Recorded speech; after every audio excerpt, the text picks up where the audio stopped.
তাই দেবো মামার বাসায় বেড়াইতে এসেছি সেই বিষয়ে। আমার গায়ে যত দুঃখ সয় বন্ধু আরে কর তোমার মনে জাহালয়। আরে যাও তুমি ডাক্তার পেতে পারছো ভাই? এই আমরা গ্রামের মধ্যে গরু করে ওই ভাত খাই, কি গন্ধ হয় এত আমরা মনে কিছু করি না। আর এই জামা শরীরের ঘামের গন্ধ এই লেগে তুই একটা নাক থেকে তো চাচা, ওই গ্রামের বাতাস শহরের বাতাসের ভিতরে একটু পার্থক্য আছে। এই যে গন্ধ সরাসরি নাকে হিট করে। ও ভালো কথা চাচা, কয়দিন থাকবেন? আচ্ছা, আপনাকে গ্রামে কোনো চোর ডাকাইতে ভয় নেই? কিসের চোর ডাকাইতের ভয়? বাড়ি উন্দুর পরে আর মরে, আর ঘরে আসিস বা কি আর নেবি বা কি? আর তাছাড়া আমি ঢাকা আসছি একটি প্ল্যান নিয়ে, ব্যবসায়িক প্ল্যান, সেটা অনেক বড় বিষয়, বিজনেস পারপাস। এটা তোমার সাথে আমি পরে আলোচনা করে নেবো না, কিন্তু আপাতত আমরা শোবো কোথায়, সেই শোবার ঘর কোথায় নাকি কোথায় সুমুটুম, এগুলো একটু ভালো করে বললে দাও। আমি কিন্তু আবার একা ঘুমাইতে পারিনি, আমার একটু ভয় করে। যদিও সোফাটা খারাপ ছিল না, কিন্তু পাও নামায় পড়বে, এখানে শোয়া যাবে না। কি বলেন আসলাম ভাই, আপনার দেখে তো মনে হয় বয়স 40 পার হয়েছে, তার মধ্যে আবার একা ভয় পান? আরে মাথায় ভাবি, আপনি এটা কি বললেন? বয়সে কি আসে যায়, শয়তানে কি বয়সে নেই?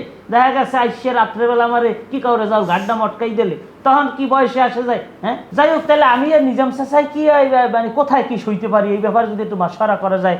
মানে বিষয়টা হচ্ছে তোমাকে হচ্ছে ডাইনিং টেবিল, এই ডাইনিং টেবিলের নিচে একটা বিছনা করি। No no no no no no no, drawing রুমে ঘুমাইলে তো আমি আমার কাজের কাজ কিচ্ছু হবে না। আমি তো ড্রয়িং রুমে ঘুমাইতে পারবো না, তাহলে তো আমার সকালের ব্লকটা মিস হয়ে যাবে। আমি তো চিন্তা ভাবনা করছি কি জানেন, আমি আপনাদের বেডরুমে ঘুমাবো, ওখান থেকে সকালের সূর্যটা ভালো দেখা যায়। সকালবেলা যে ব্লগ হবে যে গুড মর্নিং গাইজ, এই দেখেন সূর্য উদয় হচ্ছে, ঢাকার সূর্য, সেই ব্লগ তো ওখানে না ঘুমাইলে হবে না। এই সাগর, তুই কি কইলি? তুই আমার রুমের ভিতরে বেডরুমে শুইয়া তারপর তুই রবি ঠাকুরের মতো সূর্য দেখবি, আর আমি ব্যালকনিতে যাইয়া জানলা ধরে দাঁড়াই থাকবো। এখন মনটা চাই কি জানো, তোর মোবাইলে ব্যাটারি খুললে আমি লই যাই। হ্যাঁ, চিল্লেও না।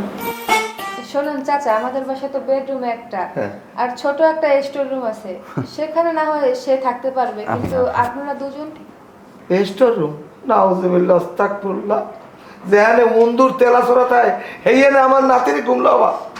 হন রে যাও, তোর হাতের উপরে আমি বড় করছি, আর তুই আত্মীয় হইয়া আর আমাকে তুই ওই মুন্দুর আর ওই তেলা চড়াল্লা ঘুমাই দিবি, এটা কোনো কথা? শোনেন চাচা, আপনি কিন্তু আমারে হাতে বড় করেন নাই, বরং আপনি আমার বাপের কুবুদ্ধি দিয়া আমারে পড়ালেখা থেকে দূরে রাখছেন, সেটা কিন্তু আমি ভালো করেই জানি। এখন শোনেন, আপনি একটা কাজ করেন, ওই পাড়ি লাগছে এরপর নিচে ঘুমান। যাই হোক, তাইলে এখন আমি আর নিজাম চাচা কি আমরা মানে কোথায় শুইতে পারি? ড্রয়িং রুমে শুইলে অসুবিধা আছে? পাওটাও আর দেখা গেছে ম্যানেজ করে নেবো না। এ মামা, একটা স্যাড একটা দিতে পারো না, আপনি একটা অঙ্গভঙ্গি করতে পারবেন? এই যে শহরের বাসায় মেহমান আসলে যে থাকার জায়গা থাকে না, এই বিষয়টা নিয়ে যদি একটা ব্লগ বানাই মামা, সেটা কিন্তু ব্যাপক ভাইরাল হয়ে যাইবে, ব্যাপক বই হইবে। আপনার কি চোখে একটু পানি আনতে পারেন যে এই যে মেহমান দেখে আপনার মন খারাপ হয়ে গেছে, সেরকম একটা ইমোশন দিয়ে পরিসর করে লাগাইলে পানি আই করবে। তোরে চটকানি মেরে কিন্তু দাঁত ফেলাই দেবো। তোরে যা কইছি তুই হেই কর, তোরে যে জায়গা হইতে কইছি তুই এই জায়গা